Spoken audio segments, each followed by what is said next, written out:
Strong voice کے معزز سامعین اور ناظرین اور معزز خواتین و حضرات، روایات میں آتا ہے کہ انطاکیہ کے مضافات میں 3 قبریں دیکھی گئی اور ان تینوں قبروں پر مختلف انداز میں مختلف نقوش لکھے ہوئے تھے، اور یہ تینوں قبریں ایک صف میں کوہان کی شکل میں بنی ہوئی تھی۔ راوی کہتا ہے کہ میں ایک بوڑھے کے پاس جا کر بیٹھا اور اس سے کہا، میں نے تمہاری بستی میں ایک عجیب بات دیکھی۔ اس نے کہا، کیا دیکھا؟ میں نے واقعہ بیان کیا۔ اس بوڑھے شخص نے کہا، ان کا قصہ اس سے زیادہ تعجب خیز ہے جو تم نے ان کی قبروں پر دیکھا۔ میں نے کہا، سناؤ کیا ہے؟ اس نے کہا، یہ 3 بھائی تھے۔ ان میں سے ایک بڑا عہدے دار تھا جو بادشاہ کے ساتھ رہتا تھا اور شہروں اور لشکروں کے انتظام پر مامور تھا۔ دوسرا ایک مالدار تاجر تھا، وہ بھی بادشاہ کے خاص لوگوں میں سے تھا۔ تیسرا ایک عبادت گزار شخص تھا جو عبادت کے لیے اپنے آپ کو فارغ کیے ہوئے تھا۔ اس عبادت گزار کی موت قریب آئی تو اس کے بھائی اس کے پاس جمع ہو گئے، اور وہ سلطان کا مصاحب ہمارے علاقے کا والی تھا۔ عبد الملک بن مروان نے اس کو والی بنایا تھا، اور وہ ایک ظالم جابر اور لٹیرا تھا۔ یہ دونوں اپنے عابد بھائی کے پاس آئے جب اس کا آخری وقت تھا۔ دونوں نے اس عابد سے کہا، کچھ وصیت کر لو۔ اس نے کہا، اللہ کی قسم، میرا کوئی مال نہیں کہ میں اس میں سے کچھ وصیت کروں، نہ ہی مجھ پر کوئی قرض ہے، اور نہ ہی میرا کوئی لین دین ہے کہ میں اس کے متعلق تمہیں وصیت کروں۔ عہدے دار بھائی نے کہا، اے میرے بھائی، یہ میرا مال ہے جو تیرے سامنے ہے، اس میں سے جو چاہو اور جو دل چاہے وصیت کرو۔ اس نے رخ پھیر دیا۔ پھر تاجر بھائی نے کہا، میرے بھائی، تجھے میری کمائی اور کثرت دولت کا پتہ ہے، شاید تیرے دل میں کسی بھلائی کا ارمان رہ گیا ہو جس کو مال خرچ کیے بغیر حاصل نہ کر سکا تو۔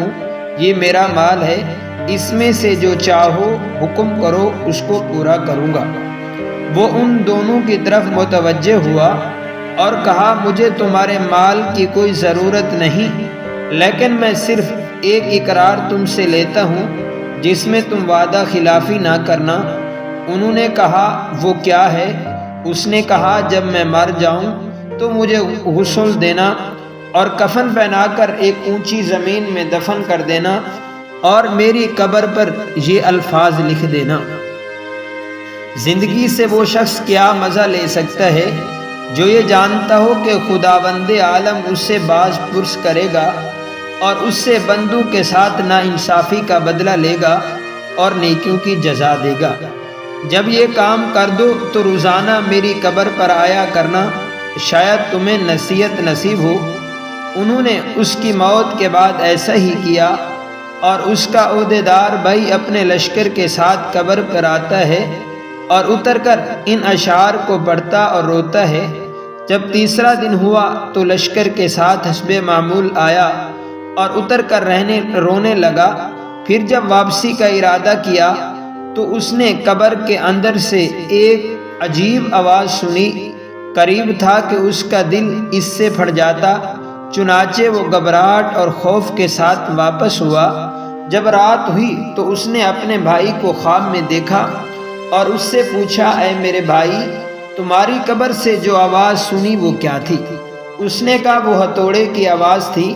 مجھے کہا گیا کہ تو نے مظلوم کو دیکھا پھر بھی اس کی مدد نہ کی۔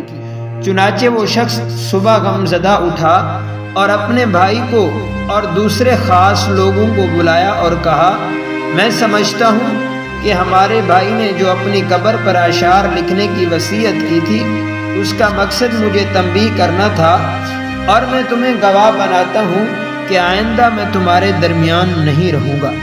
چنانچہ اس نے عمارت چھوڑی اور عبادت میں مشغول ہو گیا، اور عبد الملک بن مروان کو اس بارے میں خط لکھا۔ اس نے لوگوں کو حکم دیا، اس کو آزاد کر دو، اس کو چھوڑ دو، جو چاہے یہ کرے۔ چنانچہ وہ پہاڑوں اور صحراؤں میں رہتا رہا یہاں تک کہ اس کی موت آئی۔ اور وہ چرواہوں کی ایک جماعت کے ساتھ تھا۔ اس کے بھائی کو خبر پہنچی تو وہ حاضر ہو گیا اور کہا اے میرے بھائی کوئی وصیت نہیں کرنی؟ اس نے کہا وصیت ہے، کوئی مال نہیں جس میں وصیت کروں، لیکن ایک وعدہ ہے، وہ یہ کہ جب میں مر جاؤں تو میری قبر تیار کر کے مجھے میرے بھائی کے پہلو میں دفنا دینا اور میری قبر پر یہ لکھ دینا۔ کیسے لذت پائے وہ شخص جس کو یقین ہو کہ بہت جلد اس پر موت اچانک آ جائے گی اور اس سے عظیم ملک اور تمام بڑائی چھین کر اس قبر میں اس کو ٹھہرا آئے گی جس کا وہ باسی ہوگا۔ پھر 3 دن تک میرے پاس آیا کرنا اور میرے لیے دعا کرنا، شاید اللہ تعالیٰ مجھ پر رحم فرمائے۔ چنانچہ وہ دوسرا بھائی فوت ہو گیا اور اس کے بھائی نے اس کی وصیت پر عمل کیا۔ جب اس کی قبر پر تیسرے دن آیا، دعا کی اور رویا، پھر جب واپس ہونے لگا تو اس نے ایک شدید آواز سنی جس سے اس کی عقل زائل ہونے کے قریب ہو گئی اور وہاں سے بے چین ہو کر لوٹا۔ رات کو اس نے اپنے بھائی کو خواب میں دیکھا اور اس کی طرف لپکا اور پوچھا کہ کل میں نے آپ کی قبر سے ایک آواز سنی، وہ کیا معاملہ تھا؟ تو اس کے بھائی نے کہا خیریت سے ہوں، تو بس اتنی ہے کہ کتنی خوبیوں اور بھلائیوں کی جامع ہے۔ میں نے کہا میرا دوسرا بھائی کیسا ہے؟ اس نے کہا وہ تو نیک پیشواؤں کے ساتھ ہے۔ میں نے کہا ہمارا کیا حال ہوگا؟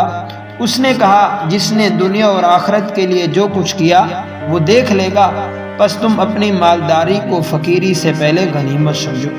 راوی کا بیان ہے کہ اس نے دنیا سے کنارہ کشی اختیار کر لی، اپنے مال کو تقسیم کیا، جائیداد بانٹ دی اور اللہ تعالیٰ کی عبادت میں لگ گیا۔